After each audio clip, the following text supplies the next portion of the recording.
I'm Juan Francisco, and I'm a psychic medium. I'm here with you to explore your intuition, the supernatural, and self empowerment. This is Third Eyesight. For over 2 decades, Dr. Michael R. Smith has helped millions of people worldwide to connect to their inherent divinity and intuition.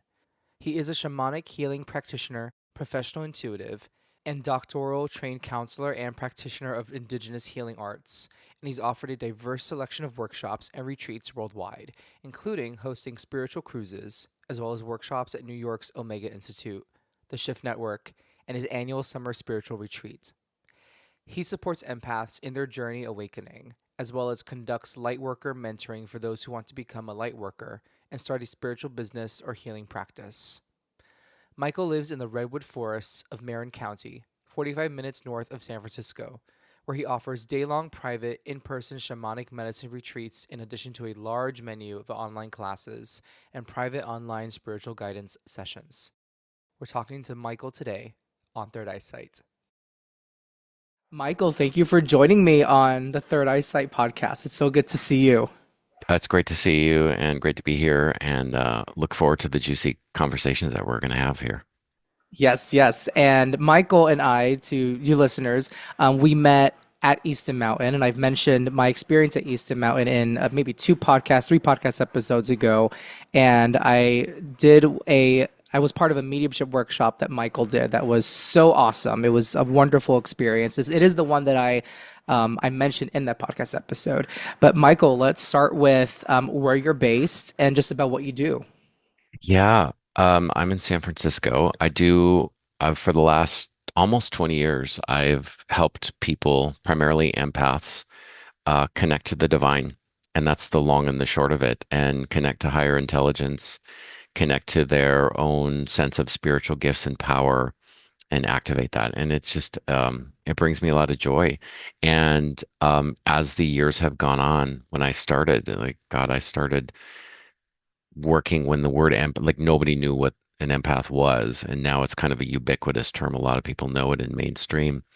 It's great to see that and great to be part of this, movement where we're hooking each up we're hooking up with the divine, which is increasingly coming down, if you will, into our bodies and into our existence. And I get the joy of living in a redwood forest and taking people out in nature and medicine retreats and leading spiritual retreats out in the redwoods and in the ocean and I do a little bit of mediumship here and there. I've got a class coming up on that.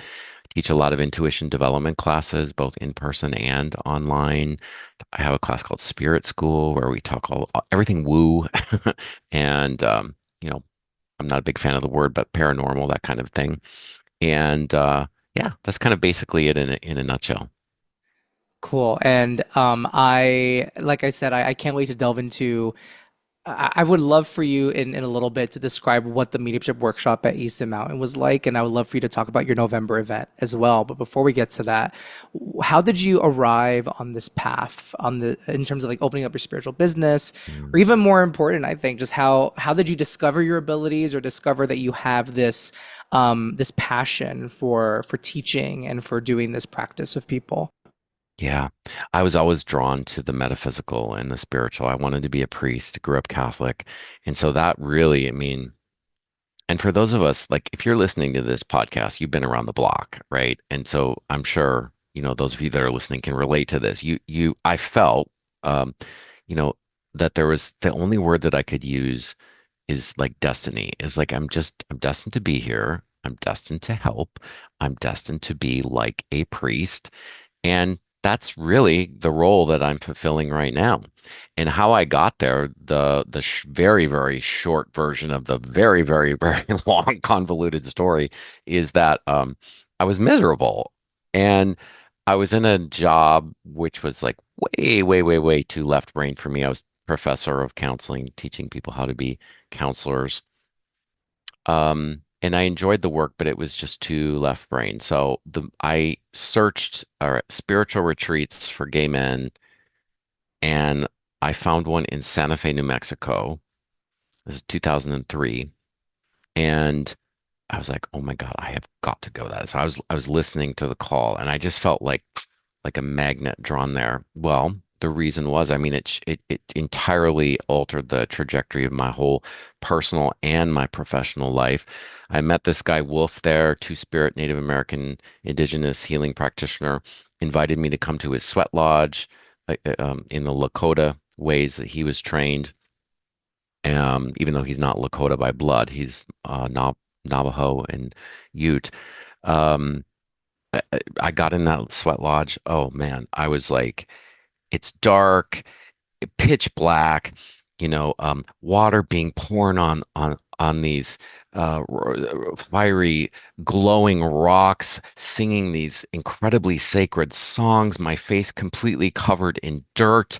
And I was like, this is it. I have arrived at my path. And I did just like there was no turning back. And so here we are 22, 3 years later, and I'm leading those and offering those ways for my people as well. You just gave me goosebumps as you described that. That's amazing. And um, it's interesting the parallel. As you know, being at Easton Mountain a month ago, us both being there, that was my first experience at a gay men's retreat, and I am starting to feel it can be such a being in a space like that with queer men can be such a transformative experience. It sounds like it was for you. It led you to where you are. And I can attest to, I'm starting to feel that myself. So, what an Ah, interesting parallel.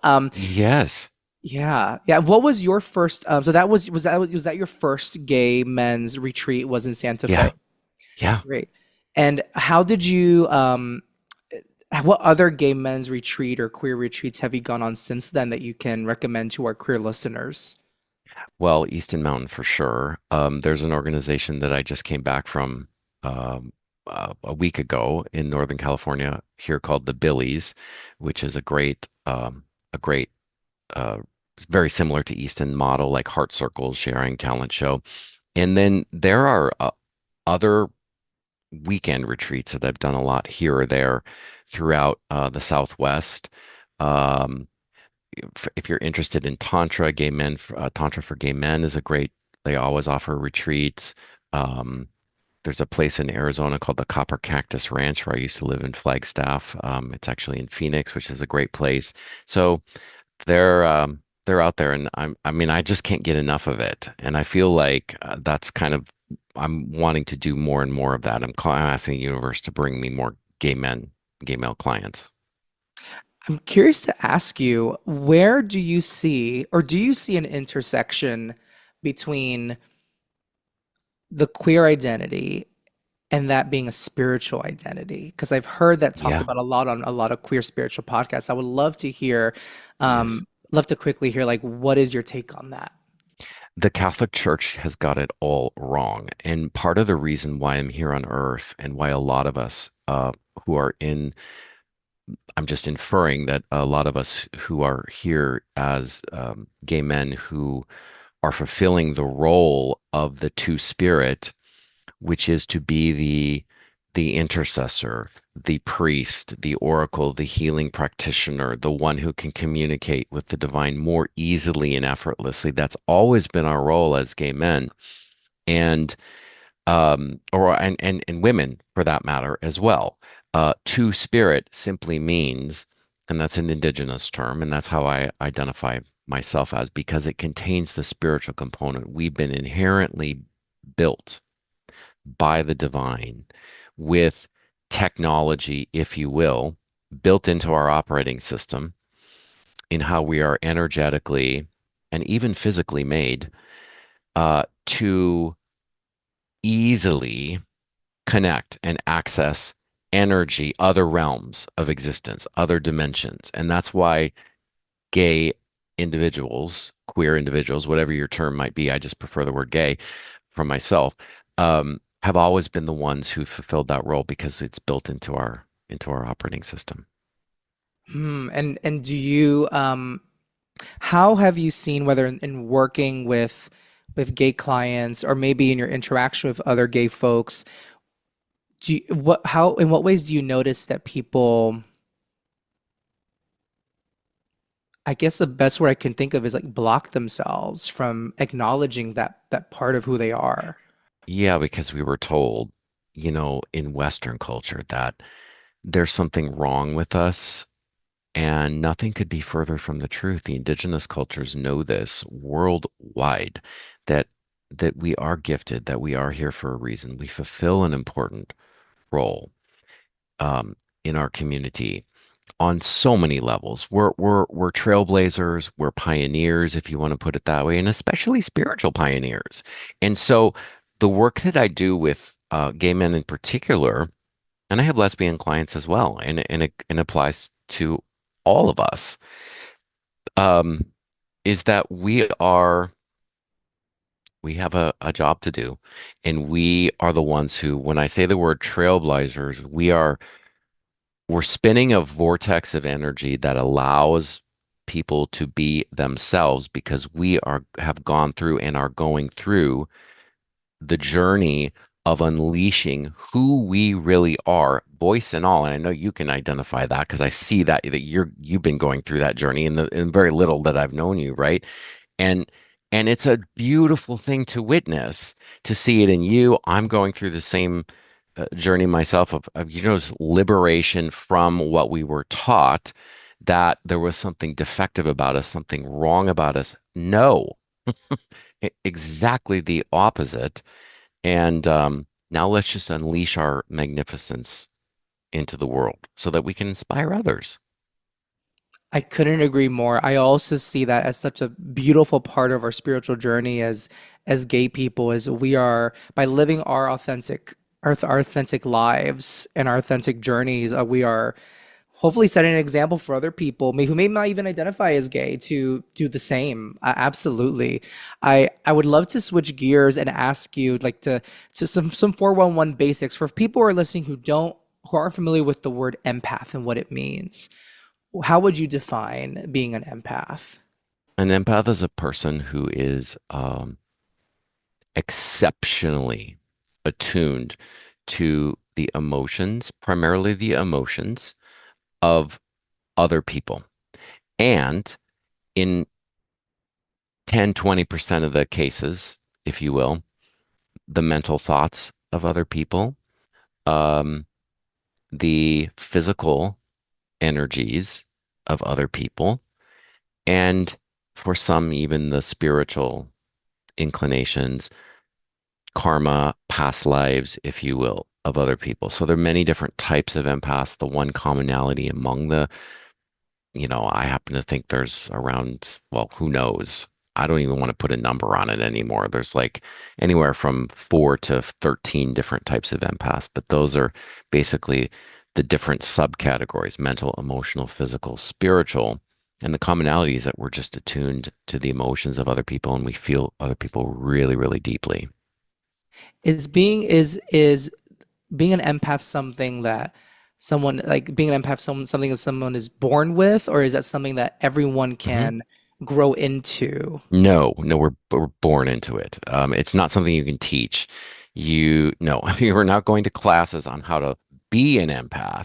We're going to classes, and these are classes that I offer, how to use our empath gifts that are already there, fine tune them, refine them so they don't the gift does not overwhelm us because it is a tough gig to perceive other people's energy and to ask the question, well, where the hell am I in all of this? Where am I? Where's my energy, right? And so this is the journey that a lot of it, well, not a lot, all empaths are on, is to ask that question and to be on that journey of internal awareness versus more and more and more internal awareness versus our maladaptive patterns of focusing too much on the other person where it becomes out of balance.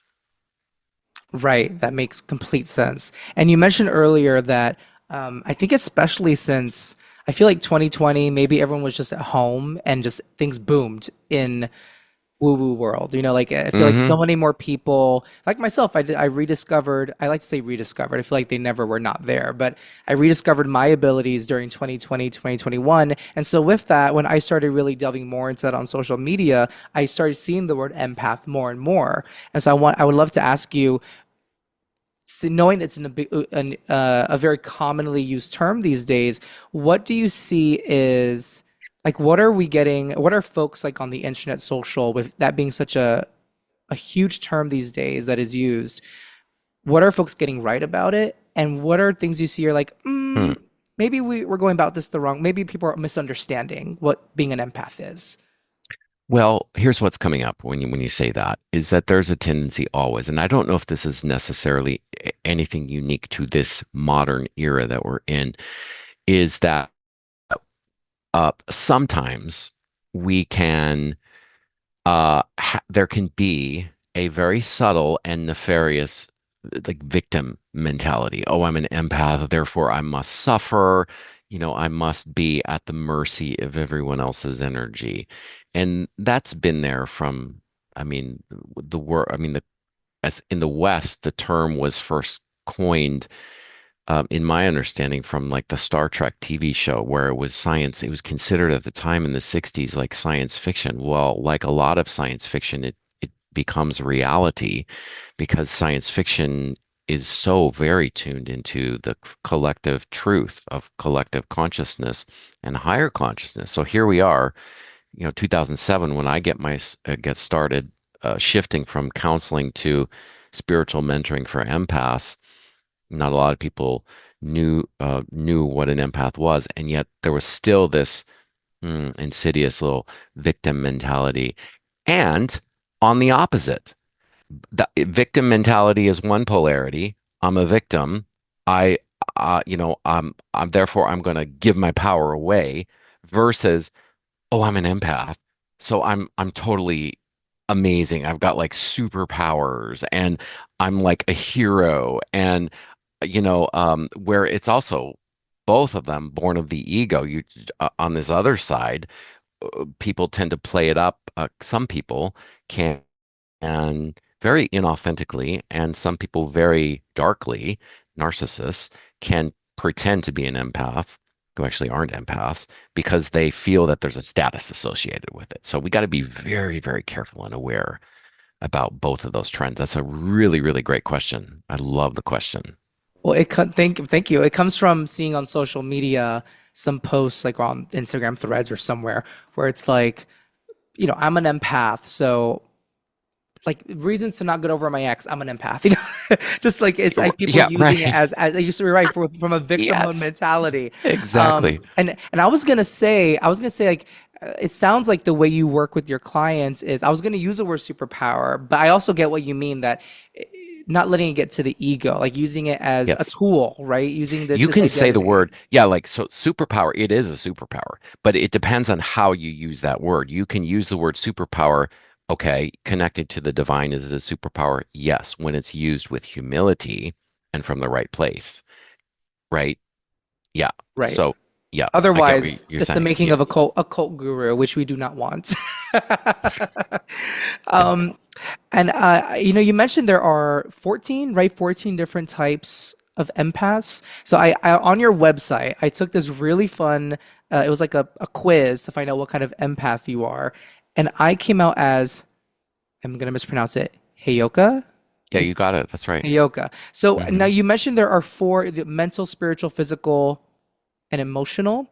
So are Hmm. those are the different types of empathetic ways of being? Is that what that is? That those Um, categories are? yes, if you're going to really look at it big picture. So, like when we break it down from the four, mental, emotional, physical, spiritual, then we get uh, subcategories of each. So, like for the physical empath, someone who basically can feel other, and I'm a total physical empath.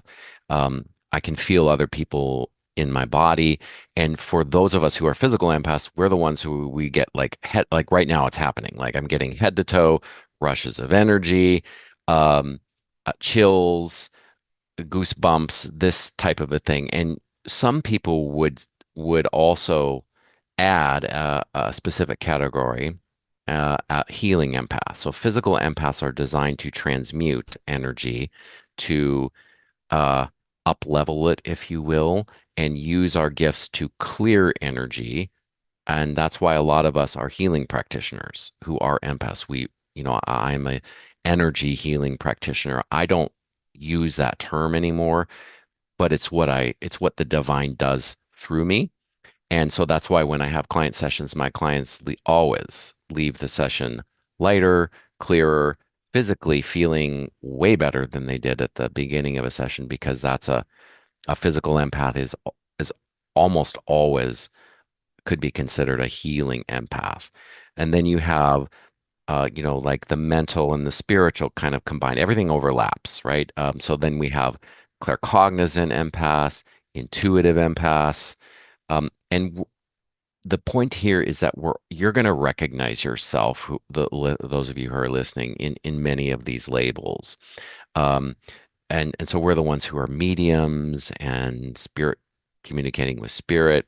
And then you have earth empaths, which some people take that step further and say, okay, well, there's earth category, people that can feel earthquakes before it happens, people that talk to trees, like, myself, can understand the language of trees. And then some people will say, well, that's a plant empath. Okay, well, great. It's just all how on your perspective and your lens. There's a lot of different categories depending on how you look at it. And the commonality, though, really is that we're all in service. We're in service to humanity. We're in service to other people. And we're in service to the divine to bring the divine energy to earth in a more profound way to everyone around us. And that's why a lot of empaths are light holders, light workers, um, healing practitioners, healers. And yeah, the commonality is that we want to help. Well, when I took the quiz on your website, I looked at what being a Heyoka empath means. I thought, oh, well, it really resonated. So I highly recommend listeners go to Michael's website, which is in the show notes description of the episode, and take the quiz. It kind of astounded me how on point it was. So just want to Ooh. shout out that. Can I ask you like what resonated more deeply? 'Cause let's talk just briefly about what Heyoka is. What Sure. resonated So for you? I pull it up right here. I took a screenshot of it. So, um, well, there's some parts of the results that are bolded, and the one in the right in the middle, it says, Heyoka empaths usually have had difficult lives of trauma that you have overcome. And I thought that I resonate with, and that because of that trauma, using it, healing yourself and then thus healing others, being that using that experience as information, right? And then in caps it says all Heyoka empaths are spiritual warriors. You came to Earth at an important time in history to be a healer, helper, light holder, and I think I have this podcast, case in point. I love to talk about spirituality. I want people to feel empowered in exploring their spirituality, whatever it looks like to them. And the other thing that really resonated was it says here you on a consistent basis you feel the opposite of what other people are Hmm. feeling. You're born to be different. And somebody today, I was listening to another podcast. I think it's called the Gay Men's Brotherhood, and one of the hosts was saying that from an early age, I always just felt different. I didn't not before even anyone made me feel like I was different. I just felt different, and that's something that resonated with me hearing it. And so when I read in the Heyoka Empath the results and what it meant, saying that you're opposite of what other people feel, or you just feel different from other people, I sometimes I feel like an alien Hmm. walking amongst people. So it really resonated.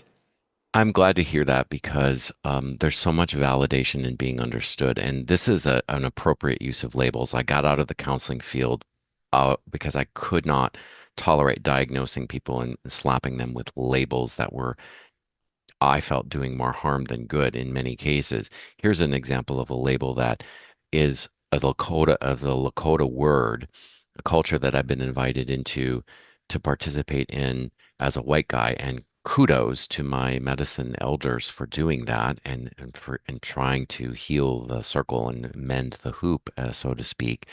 The Heyoka is someone, if you're going to use one word to summarize what a heyoka is someone who does things backwards, opposite, contrarian, outside the box thinker, different. All of those words apply. That's the true meaning.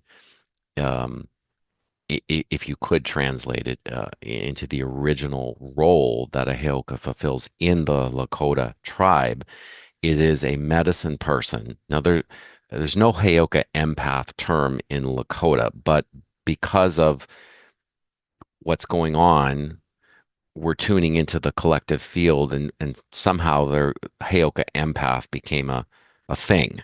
And so, okay, we're doing our best to understand. Nothing wrong with that. It's great. It provokes understanding. And I've had countless people say over the years, thank you for giving voice to who I am so that I can feel validated that it's not only is it okay to be different and outside the box and do things backwards, like literally, I will start books in the back. I don't start books in the front. I start them at the back and I read back to front. And that's the kind of thing that a Heyoka person who carries this energy and this archetype um, does. And so to have a label for it for understanding can mean everything. So I'm really happy to hear that that resonated for you. Yeah, it truly did. And now I'm thinking the next time I feel like a curmudgeon, an ideological or philosophical curmudgeon, because usually when I feel strongly about something, but it comes from a place of like love and understanding, it's often what people don't go there. A lot of people, most people don't. And I think, oh, I feel like a curmudgeon, but now I'm gonna wear that badge proudly. Hell yeah. This is when I read this Heyoka description, Yeah. I thought this is what I feel like. I feel like I'm always seeing like the gray areas of things, the nuances, or Mhm. especially these days. We won't get into it, but these days there's so much black and white thinking, and so it truly resonated. It really did. Um, what is can you share a little bit more about what goes into, like, let's say I'm a client and I want to work with you one on one on how to better recognize or work with my empathic side or my empathic identity. Where do you start, and how does that journey start with a client? In the early days, I was doing a lot of like, okay, let's just, and I still do to some extent, not as much. It's really important that we as empaths be grounded. And what does that mean? It just means aware of what's going on in front of us in 3D on planet Earth. And my first spiritual mentor, it was very funny because he knew that like I'm designed to really have my head in the clouds, like a lot of us.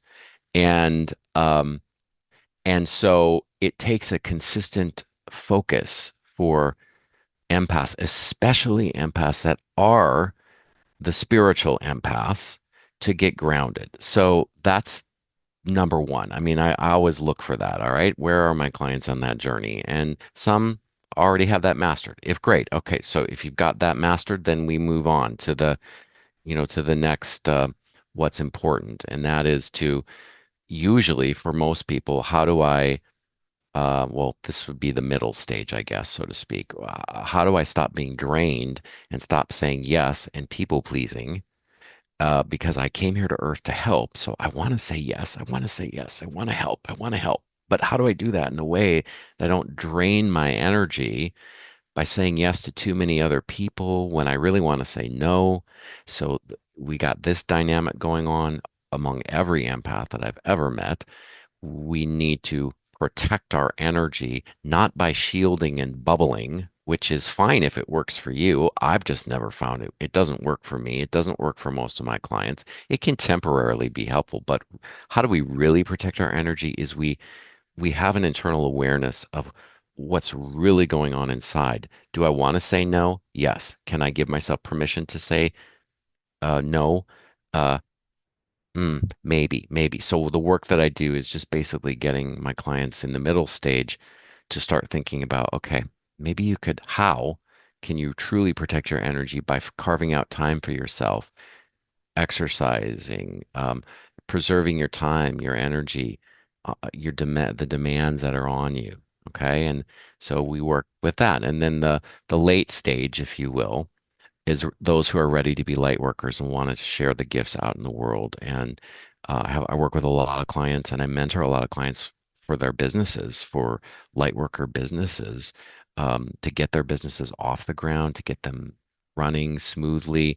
And again, in a way that doesn't feel overwhelming because the empath is very sensitive to energy. We need to do things differently than other business practices. And so that's why the Soulpreneur startup program that I have, it helps my clients work through those issues unique to empaths in a way so that we can be light workers and we can be on social media if we want. Ding, ding, ding, if we want. And if it's aligned with our dharma and our service and our soul contract, how do we do that in a way that doesn't overwhelm us?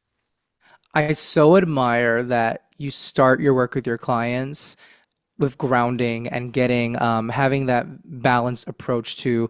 I mean, I'm a still recovering people pleaser. I get it. And Oh, so, and the reason I say that is because I feel like when I was following more psychic mediums, light workers on social media, and maybe this is something I was picking up on psychically from their content, or maybe something I just happened to notice, but it seems like there are many people who delve into this line of work and this practice, and they seem to really like expend themselves very easily and quickly, and then they're left drained. And sometimes I've noticed that they'll step into that. I don't mean to be mean saying this, but they'll step into like a victimhood mentality. Like, look what I'm doing for you all, and putting it on their clients, their followers. Like, look what I'm doing. Look, like this is a lot for me. And I wonder, like, oh, I wonder if they just need to set some more energetic boundaries. And so hmm I see how important that is to um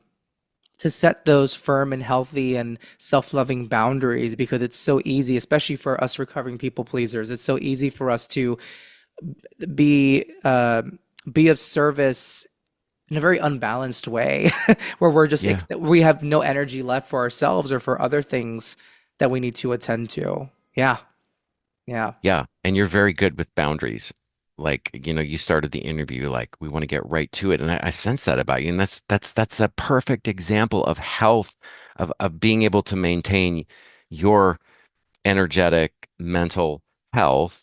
Love it, right? We need more of that. And so like for those of you that are listening, I guess I always love to offer little prompts for us, like in the moment. The question is, how can I, like right now, today, as I'm listening to Michael and Juan, what what boundary can I set today? What boundary am I being asked by my higher self to set today so that I can be healthy for the rest of the day and tomorrow? Right? So that is a very powerful question. Asking questions of ourselves is a really important skill as we continue to evolve. I love that. I love that. It reminds me of when, in the past year, as someone who likes to be informed about what goes on in the world, I tell myself, wait, I don't need to look at what's going on in the world on my social and in a podcast and over here and over there.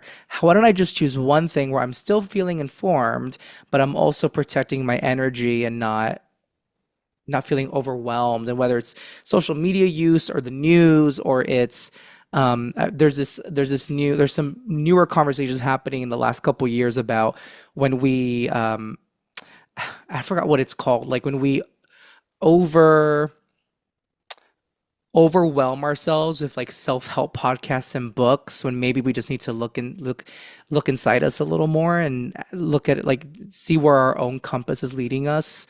And not that self-help is, I mean, look, I'm one of those podcasts. I'm not that self-help or psychic resources are negative. It's just about, if I'm going through something, is what I need right now to listen to five different podcasts on how to get over a breakup? Thank you. Or should I be maybe choose one podcast, listen to it, but maybe more importantly, just be with myself? So that's what I'm getting to, is like setting those energetic boundaries Yes. and being and asking yourself, like, what you just asked the listeners, what do I need to set firm and loving boundaries? It's You know, something, yeah. It's a Yeah, challenge. it's a challenge and it's an opportunity as well because what you've just framed it as and what you've just shared is stimulating in me that I'm doing the same thing, especially these days. And I think it's such an invitation that you just presented for all of us to really become hyper aware of is this really necessary right now? I made a decision about 10 years ago. I used to be a voracious reader and a voracious consumer of podcasts and even before they were cool, like 10 years ago, like and content.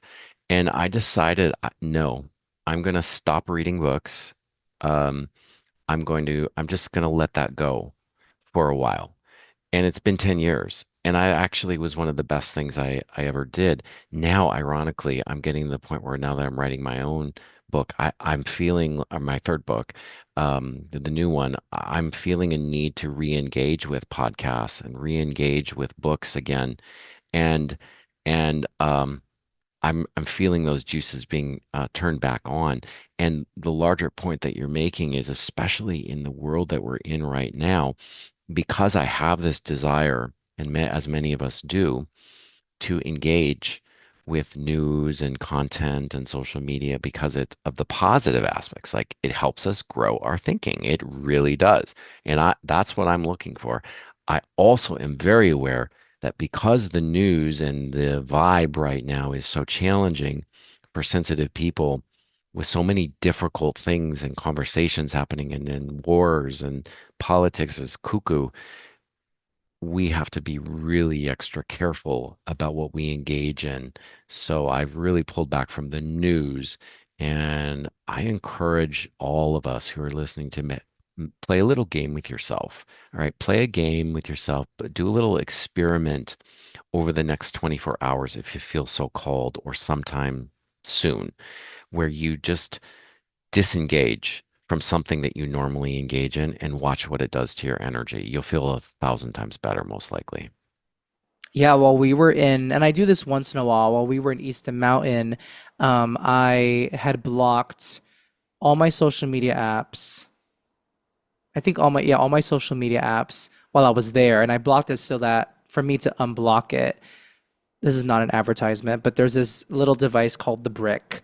And in order to you lock your phone, like let's say I choose Instagram, Facebook, etc., the social media apps as a group, and I block that group of apps. For me to unblock it so I can use them on my phone, both the apps and the website versions of the apps, I have to physically go to this brick and tap my phone to it. So I had blocked them. I was in Easton away from the brick, and so Mm. I just couldn't use them.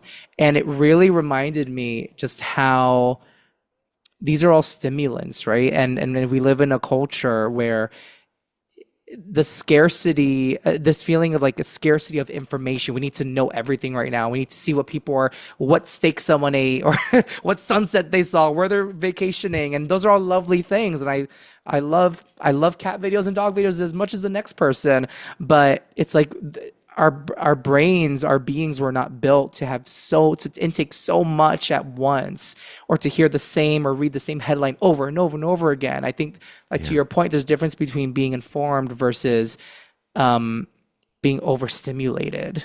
Yeah, it's so Yes. important to to to realize that about ourselves and come to learn about ourselves, how much we can take before we overextend ourselves. Yeah. I Yeah. wanted to next ask you, this is conversation is so lovely. I want to next ask you about your how you navigate the topic of intuition with your clients. Because we talked about the identity of being an empath, being empathic, and the benefits to learning how to harness that ability, that superpower in a way that's healthy, it's self-serving, and also of service to others. But with intuition, after the workshop you did at Easton Mountain, something that I really loved about your workshop that I'm very personally passionate about is there may be, I don't know, 30 to 40 people in that workshop, including myself. And I'm sure there were many folks in there that thought, well, I'm not a psychic medium. I'm just going to try this out. And you really made it such a safe space for people to just kind of take the leap because based on that workshop, I imagine you feel the same way that I believe we all have that ability to connect with those on the other side. Maybe to different capacities, capabilities, but I believe we all have that connection. So what I want to ask you is when it comes to working with clients or in groups like that about with tapping into intuition or tapping into mediumship, yeah, what do you hope that folks get from your workshops tapping into their intuition? What is your mission for intuition? One word, astonishment. Um, and related to that, evidence that we are much more connected than our small little pea brains give us credit for. We walk around in the world and our egoic mind says, oh, it doesn't even know there's spirit existing. And so how could it understand or how could it frame, um, how could it understand that there's something greater than itself? Well, in the workshops, what we do and what in all of my classes, you we get evidence, and this tickles me personally. I'll never get tired of it as a medium, as a channel for spirit, to just see how interwoven spirit is in our everyday lives all the time, 24/7, and how like I've been using this metaphor lately, ordering off the menu of, okay, like what do you want today? What like so we can ask, we have permission to not only ask questions for intellectual understanding. All right, I want to ask my spirit guides, how can I manifest a soulmate? That's my personal question. All right, I've been asking that for what seems like forever. And so, yes, if when we ask that question, or when I ask that question, I'll get a often, not always, but often we'll get an intellectual or a feeling, and a feeling that can be then interpreted by our intellects. Oh, maybe I should try speed dating. I'm just using this as an example. All right. So there's that. And the where were we going with this? We have this constant loving presence with us that's with us all the time. And ordering off the menu also means that, all right, well, setting the intellect aside, what do I want to experience today? So every morning when very first thing that I do when my feet hit hit the floor and getting out of bed, I set my intentions for the day. And that's something that we have carte blanche. Like, all right, I want to feel sunshine today. That's something I say a lot to spirit. Make me laugh. Like before this interview. I'm like, let's have moments of just spontaneity and fun and joy and laughter, right? This is what it means to really be a spiritual being living in this time on planet Earth, is that we can order off the menu and we get free will to decide, is this menu gonna taste, is this dish gonna taste delicious or is it gonna taste not so hot? Right? And we get to do that. So that to me is just as a human being, a divine being in a human body, it never ceases to astonish me the level of spirit being like we're just puppets on strings a lot of the time. They orchestrate meetings, the people that we're meant to meet, us meeting at Easton, and now here we're doing this great convo, and this is going to spread like, out. And so it's just amazing. It's a really great question. I love how you put, and something I say all the time to clients, and just anybody that asks me about spirituality and being connected is exactly what you said. This is spirit, the divine. It's not something that we have to reach for. It's just there. We just have to acknowledge it. And I love how you put that in your own words. It was beautiful. And something that I noticed in that workshop you did at Easton Mountain on mediumship is I could see in people's faces, people who just assume based on how they were reacting, were like, "How did I get that?"